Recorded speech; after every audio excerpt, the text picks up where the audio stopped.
Saat ini keterwakilan perempuan di DPR RI periode tahun 2024 sampai 2029 mencapai rekor tertinggi sepanjang sejarah, yaitu sekitar 21,9% atau 127 dari 580 anggota DPR. Ini adalah kemajuan yang patut diapresiasi. Namun masih jauh dari target ideal minimal 30% keterwakilan perempuan di lembaga legislatif, sebagaimana semangat afirmasi kesetaraan gender dalam politik Indonesia. Suara perempuan adalah nada asli yang ikut membentuk simfoni kehidupan bangsa. Tanpa nada itu, melodi peradaban akan kehilangan harmoni, hanya seperti denting yang tak pernah menjadi lagu.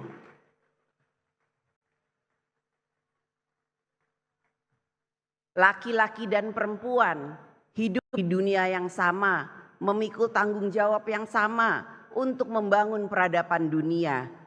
Seperti syair lagu yang pernah sangat populer. Imagine all the people sharing all the world. You may say I'm a dreamer, but I'm not the only one. I hope someday you will join us and the world will live as one.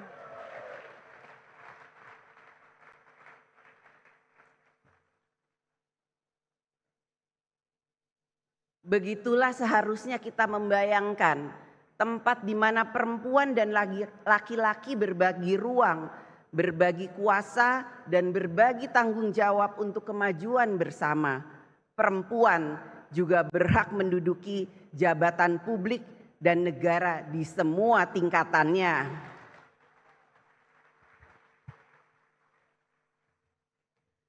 Pondasi berikutnya yang tak kalah penting adalah membangun pondasi kebudayaan. Kebudayaan bukan sekedar menjaga warisan masa lalu, melainkan juga sebagai upaya memperkuat jiwa kolektif yang menyatukan dan memberi arah moral bagi bangsa kita. Di tengah derasnya arus globalisasi nilai dan budaya asing, identitas bangsa kita tidak boleh luntur. Nilai-nilai luhur Pancasila, semangat gotong royong, serta Bhinneka Tunggal Ika adalah modal sosial terbesar yang kita miliki. Kita juga menghadapi tantangan terbesar yang berasal dari dalam diri kita yang harus kita taklukkan demi membangun kekuatan nasional yang kokoh dan berkelanjutan. Seperti yang pernah diingatkan oleh Bung Karno, perjuanganku lebih mudah karena melawan penjajah, tapi perjuanganmu akan lebih sulit karena melawan bangsamu sendiri. Di satu sisi, rakyat kita dengan segala keterbatasannya memiliki etos kerja yang luar biasa. Petani, nelayan, buruh, guru, ojek online, TNI, Polri, ASN, tenaga kesehatan di pelosok-pelosok negeri, mereka semua bekerja keras tanpa kenal lelah.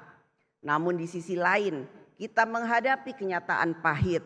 Sebagian kecil masyarakat dengan segala kelebihannya justru mengeksploitasi rakyat dan sumber daya alam melalui praktek bisnis yang manipulatif, bisnis ilegal, tambang ilegal, judi online, narkoba, penyelundupan, dan lain sebagainya.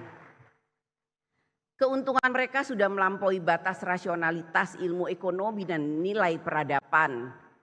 Presiden Prabowo Subianto menyebutnya dengan istilah tajam, serakah nomik.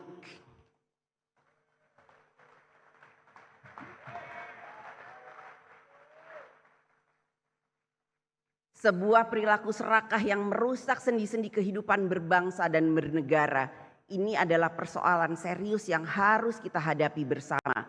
Menghadapi tantangan ini, kita membutuhkan pendekatan yang komprehensif, meliputi politik, ekonomi, hukum, budaya, dan komitmen bersama seluruh elemen bangsa. Kita perlu menjalankan transformasi ekonomi dan keadilan sosial yang nyata, penegakan hukum yang tegas dan tidak pandang bulu, serta kerja kolektif dalam mewujudkan transformasi nasional. Dengan kebersamaan dan tekad bulat, kita yakin bahwa kita mampu memperkuat fondasi nasional yang akan menjadi kekuatan demi mewujudkan Indonesia yang adil, maju dan berdaulat. Saudara-saudaraku sebangsa dan setanah air, tahun 2045 akan menjadi tonggak bersejarah saat Indonesia merayakan 100 tahun kemerdekaan. Perayaan ini bukan sekedar momentum ulang tahun, tetapi juga menjadi titik awal dari Indonesia emas, sebuah era kejayaan dan kemajuan bangsa yang kita impikan bersama.